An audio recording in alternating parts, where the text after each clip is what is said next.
Bonjour chère auditrice, bonjour chers auditeurs et bienvenue sur cette chaîne de podcast Zen Attitude chez Zenome. Donc je suis Stéphanie Jasny, je suis énergéticienne, médium et passeuse d'âme et je travaille au sein de ma micro-entreprise que j'ai ouverte en janvier 2023. Donc vous pouvez me retrouver sur les réseaux sociaux sous le nom de Stéphanie Zenome, mais également sur mon site www.zenome.fr. Vous y trouverez les nouveaux accompagnements que j'ai mis en place pour la rentrée de janvier 2024 et je vous invite à vous inscrire à ma newsletter pour vous tenir informé sur les prochaines initiations qui sont possibles et les prochains stages de passeur d'âme. Tout ça, je le partage dans ma newsletter, donc n'hésitez pas, c'est gratuit. Je vous laisse maintenant profiter de cet épisode.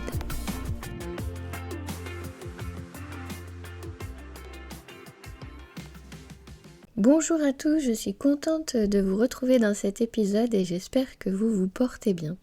Donc là, cet épisode est enregistré, bien évidemment, et donc il sortira le 20 décembre, donc ce sera le dernier de cette année 2024, et nous nous retrouverons donc pour le 10 janvier 2025, ça sera le prochain épisode.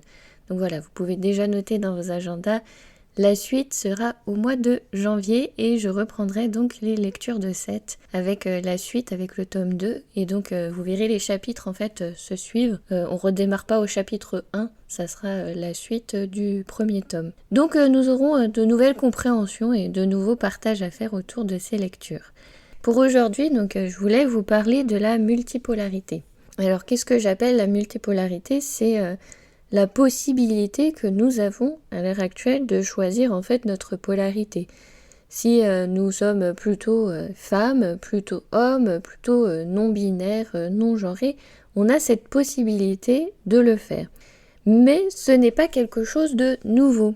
Effectivement, si on remonte dans les peuples anciens, donc notamment je vais parler des peuples natifs d'Amérique du Nord, si on remonte à cette époque-là, quand ils étaient encore libres sur leur territoire, eh bien, chez eux, une personne comme ça qui était transgenre ou qui se déclarait non-binaire était plutôt perçue comme quelqu'un qui était porteur de sagesse et d'enseignement.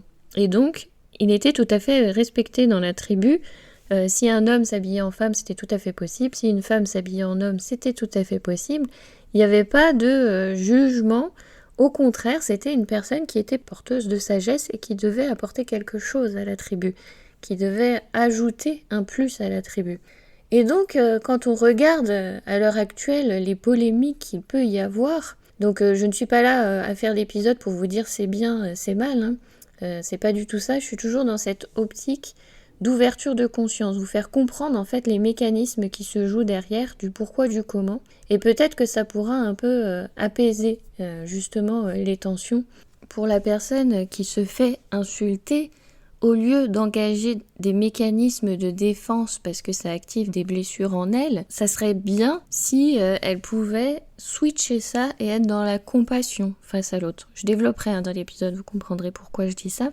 Et à l'inverse, la personne qui se sent insultée de par le comportement, le choix de l'autre personne, comprendre quels sont aussi ces mécanismes qui sont à l'intérieur et développer de son côté l'empathie et l'ouverture du cœur. En fait, c'est ça le but, c'est de vous amener à comprendre les mécanismes qui sont derrière pour pouvoir ensuite adapter votre comportement face à l'autre en ayant de la conscience sur ces mécanismes, qu'est-ce qui se joue. C'est plus dans cette optique-là pour pouvoir apaiser les tensions, ramener la paix et de se dire, ben oui, l'autre en fait il a le droit de faire le choix qu'il veut puisque ça ne m'attaque pas, ça ne m'atteint pas et ça ne change pas mon mode de vie et ce que je suis. Donc au final l'autre peut faire ce qu'il veut. Voilà, c'est plus dans cette optique-là d'être dans l'ouverture, la compassion et pour éviter encore la lutte et l'affrontement. Essayez de switcher nos comportements pour plus qu'on soit dans la lutte, le jugement, être toujours contre l'autre, mais travailler pour travailler pour nos valeurs, pour ce qu'on a envie, pour rétablir la paix et pour développer cette empathie, cette compassion à travers en fait le monde. Plus on travaillera dans cette optique-là, et plus le monde va s'apaiser. Donc vous vous doutez bien que l'humanité a encore un peu de boulot à faire, évidemment. Alors, dans cet épisode, pourquoi je fais cet épisode, c'est parce que j'ai entendu très récemment donc une personne très fermée qui a dit comme ça en plein milieu, qui n'avait absolument rien à voir avec ce qu'on était en train de faire avec l'activité, je ne préciserai pas davantage de l'activité, qui a sorti cette phrase complètement sortie du contexte, je n'ai pas trop compris pourquoi, et en fait c'était tout simplement pour me lancer sur le sujet, sur cette réflexion pour pouvoir faire cet épisode, je pense. Donc cette personne a dit oui, pour moi de toute façon la nature, elle a bien fait les choses, elle a fait un homme, une femme, ça doit être comme ça doit être uniquement comme ça et pas autrement. Franchement, tout ce qu'on entend aujourd'hui, c'est n'importe quoi. Si la nature a fait homme et femme, c'est que ça doit fonctionner comme ça. Bon, alors on voit déjà les idées très fermées, très arrêtées. Alors quand on a une personne en face comme ça, très fermée, effectivement, si on est transgenre ou non-genré, on va se sentir attaqué parce que la personne attaque clairement ces personnes-là en les visant en disant non, il faut un homme, une femme. Mais en fait, ce qu'il va falloir comprendre, c'est les mécanismes. Pourquoi cette personne, en fait, réagit comme ça? Alors déjà, si elle réagit comme ça, en face, c'est qu'elle a plutôt de la colère, plutôt de la haine envers les personnes. Elle n'est pas du tout sur la fréquence d'amour, on est bien d'accord. Elle n'accueille pas les personnes avec amour. Mais du coup, si cette personne n'est pas dans cette ouverture de cœur, cet amour pour les autres, vous imaginez bien qu'à l'intérieur, c'est la même chose. Elle n'a pas d'amour pour elle-même. Donc qu'est-ce que cette personne exprime tout simplement? Je me hais, je me déteste, ça ne va pas. Je suis incapable d'apprécier ce que je suis, ce que je fais, ce que j'exprime. Vous voyez? Elle est dans ça. Donc au final, c'est pas vous qu'elle attaque personnellement, c'est elle-même. C'est toujours ça, hein. C'est ce que je vous disais quand on attaque les autres personnes avec le tu, en fait, c'est surtout du je. Donc cette personne, elle est dans ce mécanisme-là. En exprimant ça, elle exprime « je ne m'aime pas ». Clairement, je ne m'aime pas, j'aime pas ce que je suis, parce que si effectivement elle aimait ce qu'elle était et ce qu'elle pense, ses valeurs, ce qu'elle dit, elle n'aurait pas besoin d'attaquer les autres pour pouvoir les faire changer leur point de vue. Elle verrait qu'un autre a un point de vue et elle passe son chemin et c'est ok. Surtout là, sortie complètement du contexte où on était dans une activité d'apprentissage autre. Donc je n'ai pas compris cette phrase sortie du contexte qui arrivait là comme un cheveu sur la soupe. Je me suis dit mais pourquoi en fait? Donc voilà, la personne avait besoin d'exprimer son mal-être à ce moment-là et c'est comme ça que c'est sorti, mais au final c'est son mal-être à elle. Donc effectivement, la personne en face qui est non-genrée, transgenre, non-binaire, qui peut se sentir attaquée, agressée, à partir du moment où elle comprend que c'est l'autre qui va mal, elle s'aperçoit que c'est en dehors de sa responsabilité. Si l'autre va mal, c'est sa responsabilité. Donc à ce moment-là, elle peut lui remettre sa responsabilité, donc ne pas répondre, la laisser dans ses ruminations et ses cogitations et ses tergiversions, et y apporter simplement de la compassion. Si la personne se sent agressée à ce moment-là, en fait, c'est ces mécanismes à elle aussi qui vont se mettre en place. Pourquoi? Parce qu'elle a peut-être été rejetée par des personnes, par sa famille, tout ça, de vieux schémas qui reviennent même à l'enfance. On peut remonter sur cette blessure. À quel moment je me suis sentie rejetée? Pourquoi je me suis ressentie rejetée? Pourquoi je me suis sentie abandonnée? Pourquoi? Tout ça, on remonte en fait le fil, mais la personne aussi, si elle s'exprime contre l'autre, exprime en fait ses propres blessures. Si à partir du moment où elle est ok avec ce qu'elle est, avec ses choix, quand elle entend l'autre, elle est d'accord que l'autre n'est pas d'accord avec elle et c'est tout, ça s'arrête là. Ça ne va pas aller plus loin. Donc à chaque fois, on se rend compte que ce sont ces mécanismes qui sont en jeu, ce sont nos blessures qui s'expriment quand on est plutôt dans le contre et dans la lutte. Donc c'est bien de revenir en fait à soi et de se dire, alors pourquoi moi ça me fait réagir? Puisque moi je suis sûre de mes valeurs, je suis sûre de ce que je suis. Pourquoi ça m'interpelle? Pourquoi la phrase de l'autre vient me toucher en plein cœur? Qu'est-ce que ça réveille en moi? Pourquoi ça réveille ça en moi? Et à partir de ce moment-là, on reprend en fait notre pouvoir et notre responsabilité sur ces phrases qu'on peut avoir échangées avec d'autres ou ces phrases qui nous atteignent comme ça et des petites choses qui résonnent et qui viennent réveiller quelque chose. Donc là, la personne en plus a sorti cette phrase complètement hors contexte et heureusement, il n'y avait pas de personnes qui auraient pu se sentir visées puisque il y avait que des personnes vraiment genrées dans leur polarité et qui étaient absolument OK avec leur polarité. Donc finalement, il n'y a pas eu de polémique puisque tout le monde a regardé la personne, s'est dit oui, bon bah ok, une phrase sortie du contexte, voilà, fin. Et il n'y a pas eu de débat en fait, il n'y a pas eu d'échange, il n'y a pas eu de blessure activée en fait. Les gens ont juste vu une personne exprimer sa blessure complètement hors contexte et voilà, ça s'est juste passé comme ça. Donc c'est vrai que parfois le silence peut faire aussi du bien en fait à l'autre. Pardon, en fait, je dis trop en fait à chaque fois dans mes épisodes.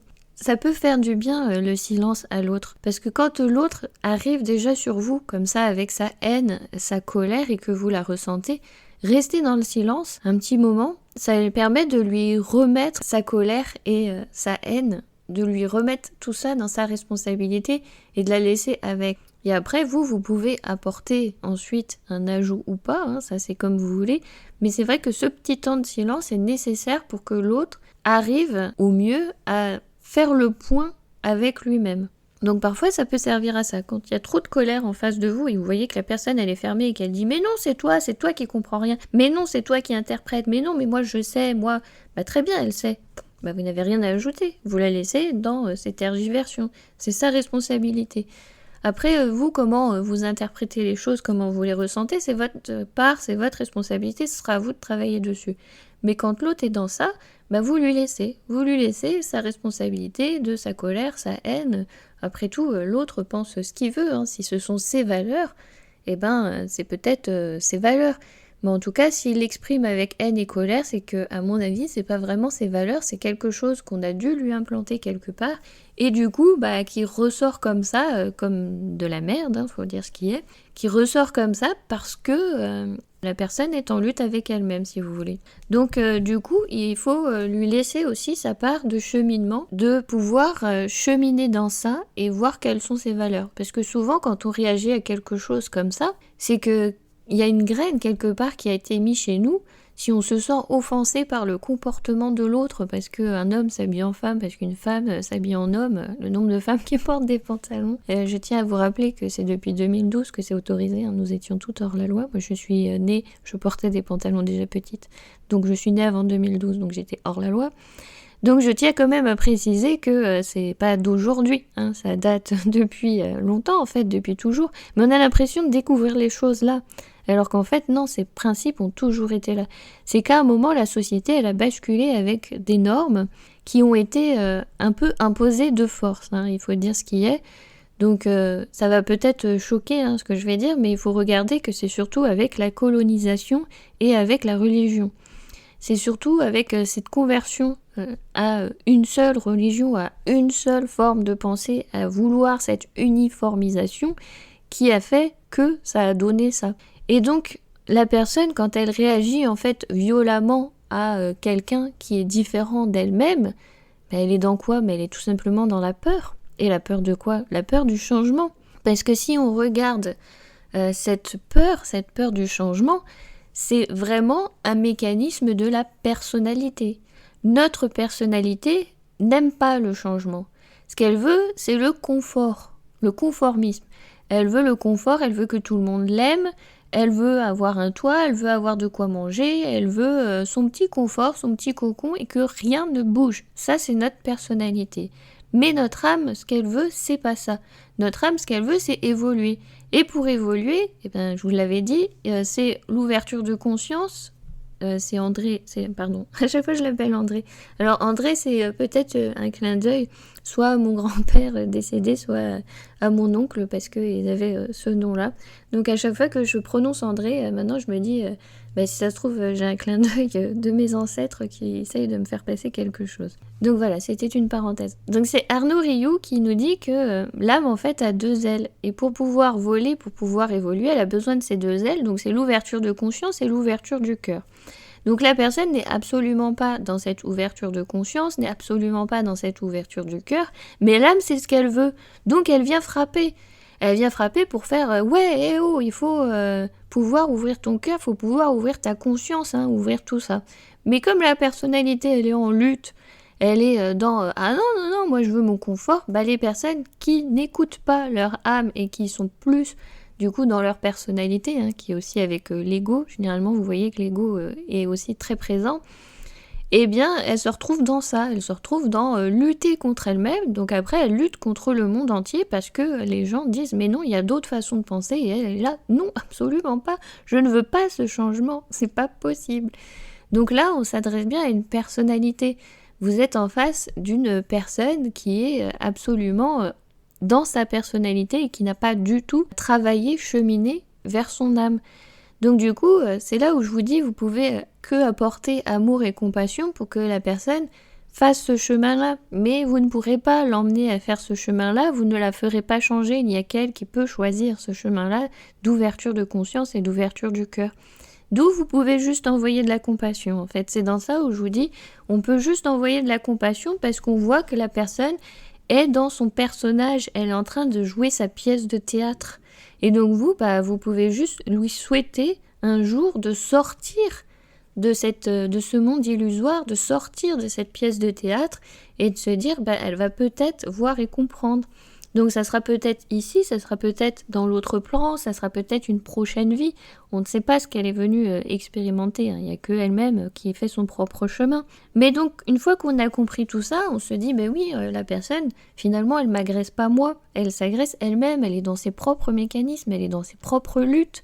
Elle lutte déjà contre elle-même, donc c'est pas étonnant qu'elle a envie de lutter après contre le monde entier et donc forcément contre moi. Et si la personne du coup après s'aperçoit que ça active en elle des blessures, en apportant de la compassion, déjà il y a un petit pas en avant pour aller soigner ses propres blessures, chercher quels sont ces mécanismes qui sont activés de ce côté-là.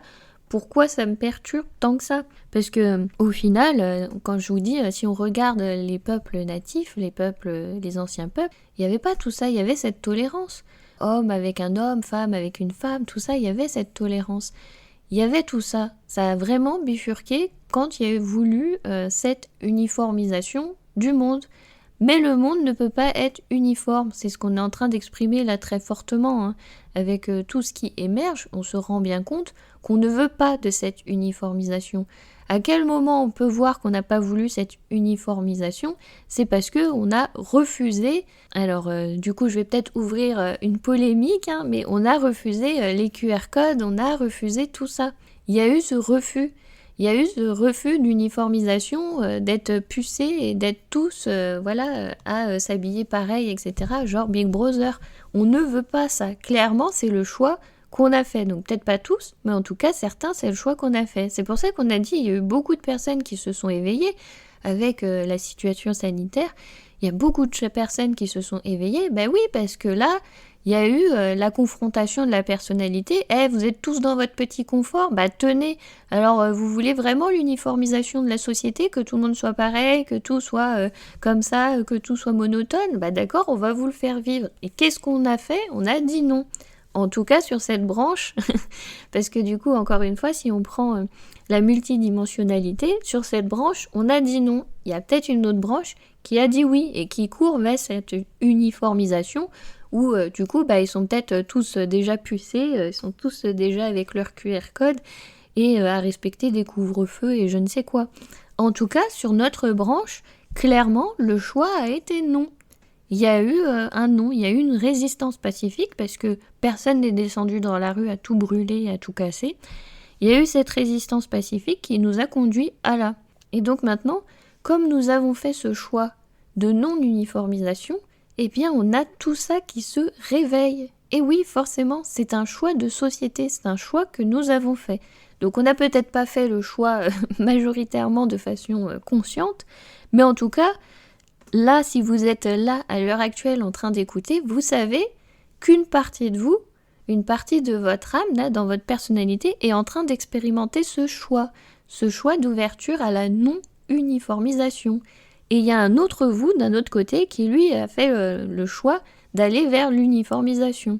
Et donc effectivement, cette situation sanitaire, on s'aperçoit que ça a été un gros choc, un gros bouleversement, parce que c'est ça les mécanismes qui ont été en place. On était tous dans notre confort, on était tous tranquilles, on était tous dans nos personnalités à nous dire « Ah bah ouais, tout va bien, je me lève le matin, je vais au boulot, je rentre le soir, je vais me coucher, voilà. » Alors déjà petite, je me disais « Si c'est ça la vie, j'ai pas trop envie de la vivre. » Je vous l'avais partagé dans d'autres épisodes que j'avais plutôt envie de partir de ce monde et que je n'avais pas franchement envie de rester là.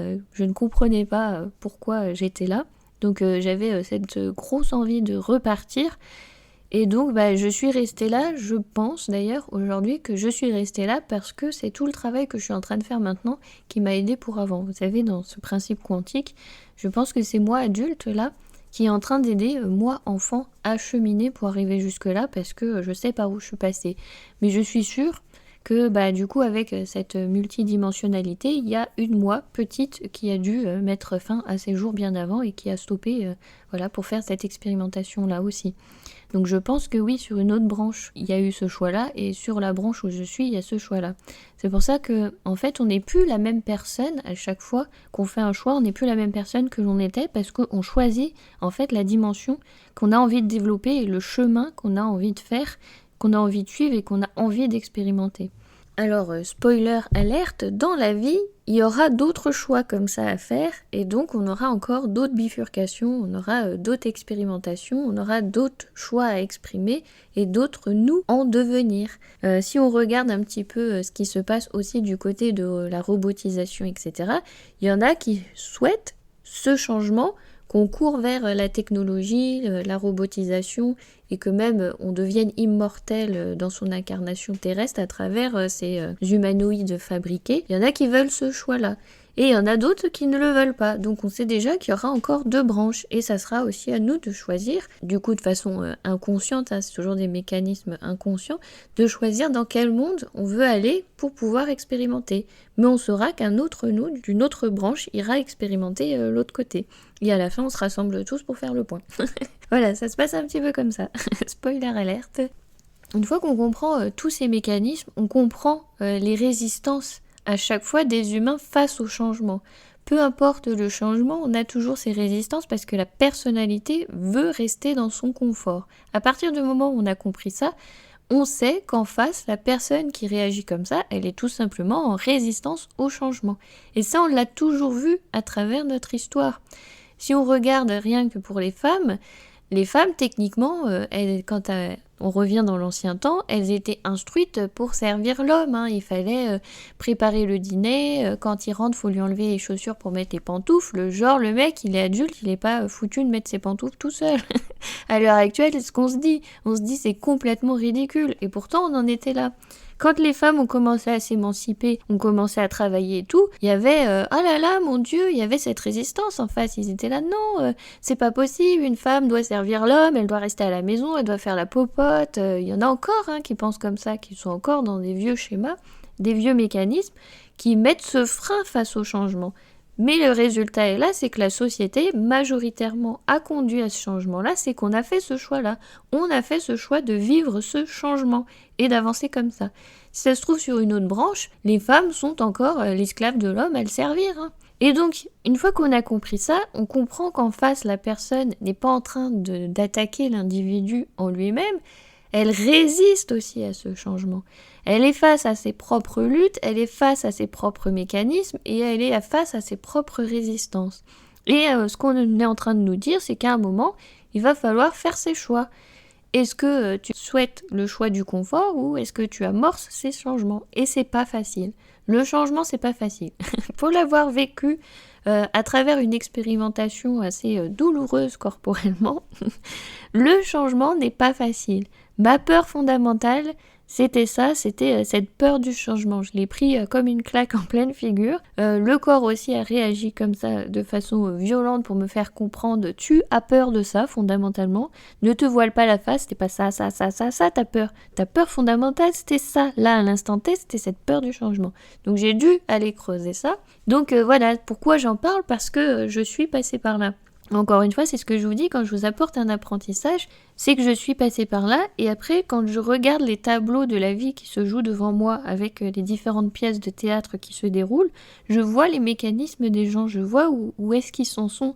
Ils en sont dans ces peurs de changement, cet désamour envers eux-mêmes, ce manque d'amour, ce besoin d'amour, cette envie d'amour, de partager, et pourtant il y a toutes ces résistances parce qu'on a implanté quelque part, ah ben non, c'est comme ça, c'est homme avec une femme, c'est la nature. Alors si on regarde un peu dans la nature, c'est pas toujours femelle avec mâle, hein. Spoiler alerte. Et donc, du coup, on voit que la personne, elle est dans ça, dans ces schémas-là. Mais est-ce que c'est sa propre pensée, ou est-ce qu'on lui a implanté ça parce qu'on lui a inculqué ça depuis tout petit ? Et oui, c'est la question à se poser. Est-ce que c'est véritablement ses valeurs ? Est-ce que la personne, elle n'est pas dans ses propres luttes parce que c'est pas ce qu'elle pense au fond d'elle-même ? Parce que logiquement, on est tous amour, hein.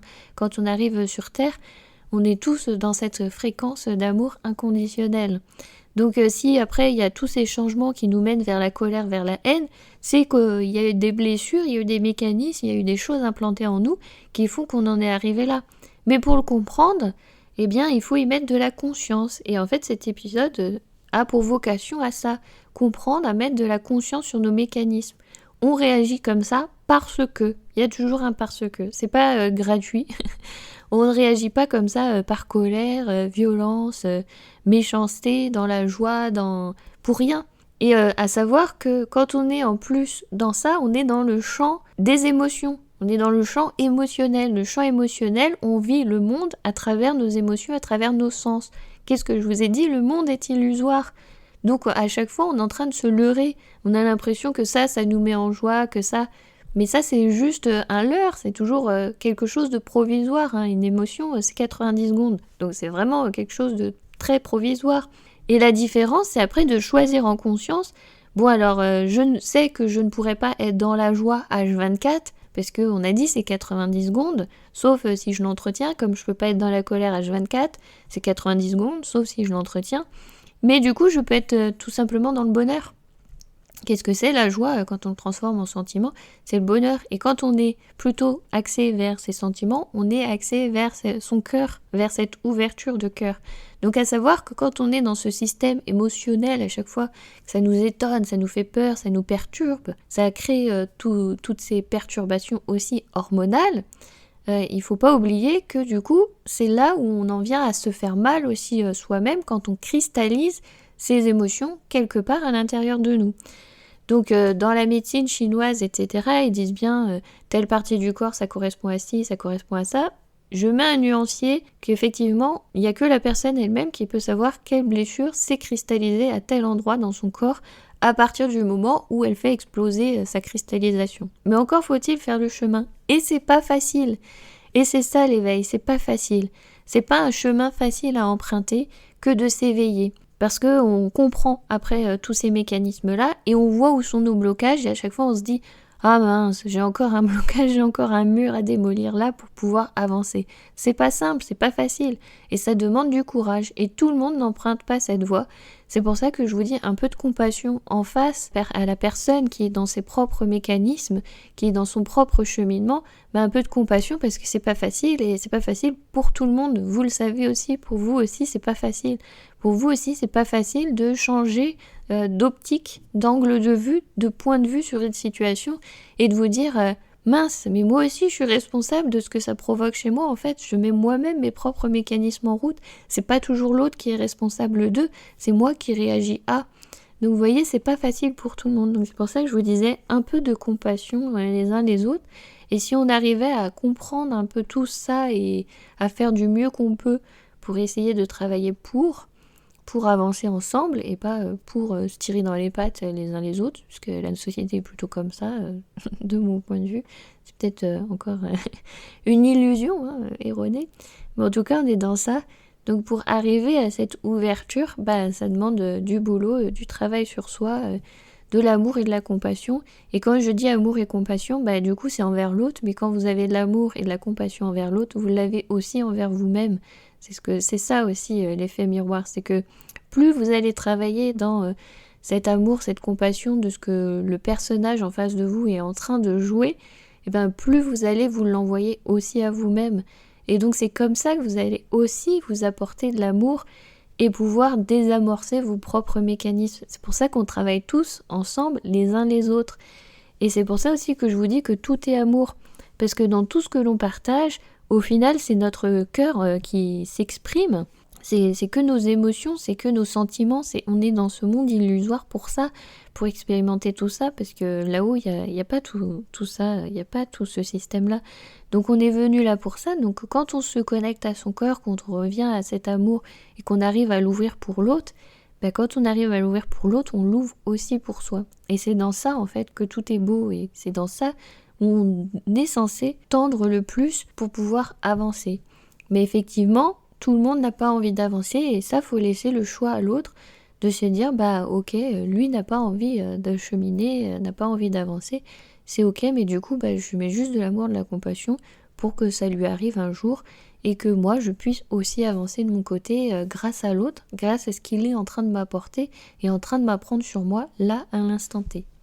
Je vais m'arrêter sur ça pour aujourd'hui. Et donc, pour un épisode qui approche les fêtes de fin d'année, il était un peu bouleversant. Il va peut-être un peu vous challenger, vous remuer. Mais c'est ok, et comme ça, au moins pendant ces réunions de famille qui peuvent être parfois difficiles, puisque chacun est dans son personnage et dans son rôle et dans son jeu, et chacun réactive les blessures de l'autre et les croyances et les valeurs, c'est souvent ce que l'on voit lors des réunions de famille.